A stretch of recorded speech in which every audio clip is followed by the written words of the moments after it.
اعوذ باللہ من الشیطان الرجیم بسم اللہ الرحمن الرحیم رب زدنی علما۔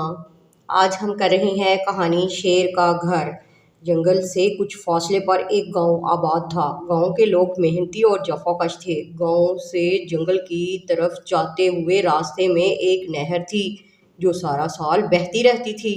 نہر کی وجہ سے گاؤں کے لوگوں کو کھیتی باڑی کے لیے کافی سہولت تھی۔ گاؤں کے باشندوں میں خیر دین بڑھئی جانا پہچانا نام تھا۔ خیر دین اپنے کام کا ماہر تھا۔ خیر دین کی مہارت اور ایمانداری کی وجہ سے شہر میں اس کے بنائے ہوئے مال کی خوب مانگ تھی۔ خیر دین جنگل میں جا کر لکڑیاں کاٹتا اور مختلف قسم کے فرنیچر وغیرہ بنا کر فروخت کرتا تھا۔ جنگل کے شروع میں درخت ایک دوسرے سے فاصلے پر تھے اور لوگوں کی آمد و رفت کی وجہ سے یہاں جنگلی جانور بھی نہیں تھے، البتہ بندروں کی بہتات تھی۔ چھوٹی موٹی شرارتوں سے وہ باز نہیں آتے تھے۔ کچھ دور جا کر گھنا جنگل شروع ہو جاتا تھا۔ خیر دین نے سنا تھا کہ گھنے جنگل میں شیر بھی رہتے ہیں، لیکن آج تک ان سے واسطہ نہیں پڑا تھا۔ ایک دفعہ خیر دین کو شہر کے چڑیا گھر کی طرف سے 3 عدد بڑے سائز کے پنجرے بنانے کا کام ملا۔ خیر دین نے اپنے بیٹے کو ساتھ لیا اور اوزار سنبھالے۔ جنگل کے گھنے حصے میں اپنے کام کی لکڑیاں کاٹ کر پنجرے بنانے کا کام شروع کر دیا۔ خیر دین کی عمر زیادہ ہو چکی تھی، لہٰذا وہ لکڑیوں کو اٹھا کر گھر لے جانے کی بجائے جنگل میں ہی کام کرتا اور شام کو اوزار لے کر واپس آ جاتا۔ تیسرے روز اس نے ایک خوبصورت اور مضبوط پنجرہ تیار کر لیا۔ خیر دین اپنے کام کا جائزہ لے رہا تھا کہ اسے گراہٹ سنائی دی۔ اس نے مڑ کر دیکھا تو چند قدم کے فاصلے پر ایک شیر کھڑا تھا۔ خیر دین تھر تھر کانپنے لگا۔ اچانک اس کے ذہن میں ایک ترکیب آئی۔ خیر دین نے خوشامد بھرے انداز میں ہاتھ جوڑتے ہوئے کہا، بادشاہ سلامت، ناراض نہ ہوں، آپ کا گھر بنا رہا ہوں، تشریف لائیں۔ شیر نرم پڑ گیا اور سوچے سمجھے بغیر پنجرے میں داخل ہو گیا۔ خیر دین تو موقع کی تلاش میں تھا، لہٰذا اس نے فوراً پنجرے کا دروازہ بند کر دیا۔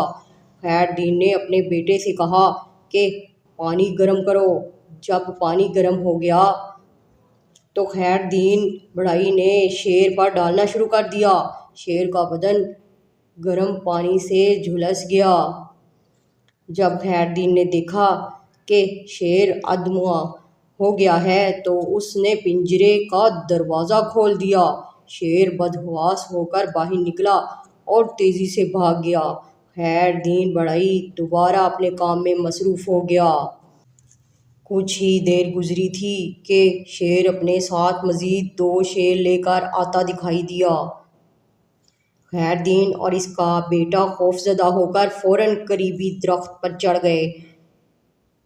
جلا بھنا شیر اپنے ساتھ لائے ہوئے دونوں شیروں کو لے کر درخت کے نیچے پہنچ گیا اور ان دونوں تک پہنچنے کا حل ڈھونڈنے لگا۔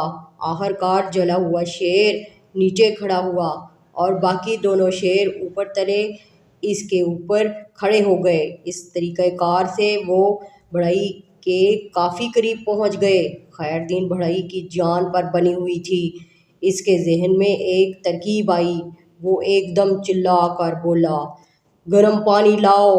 گرم پانی کا سنتے ہی جلا بھنا شیر ایک دم گھبرا کر بھاگا، جس کی وجہ سے باقی دونوں شیر بھی گر پڑے اور ایک دوسرے کے پیچھے سرپٹ بھاگے۔ اس طرح خیر دین بڑھئی اپنی عقل مندی اور حاضر دماغی سے نہ صرف محفوظ رہا بلکہ شیروں کو بھی بھاگنے پر مجبور کر دیا۔ اخلاقی سبق: حسن تدبیر سے بڑھ کر کوئی عقل مندی نہیں۔ انسان جنگل کے بادشاہوں کا بھی بادشاہ ہے۔ انسان کی حاضر دماغی اسے بہت سی مصیبتوں سے بچا لیتی ہے۔ حاضر دماغی اور عقل مندی بہترین حکمت عملی ہے۔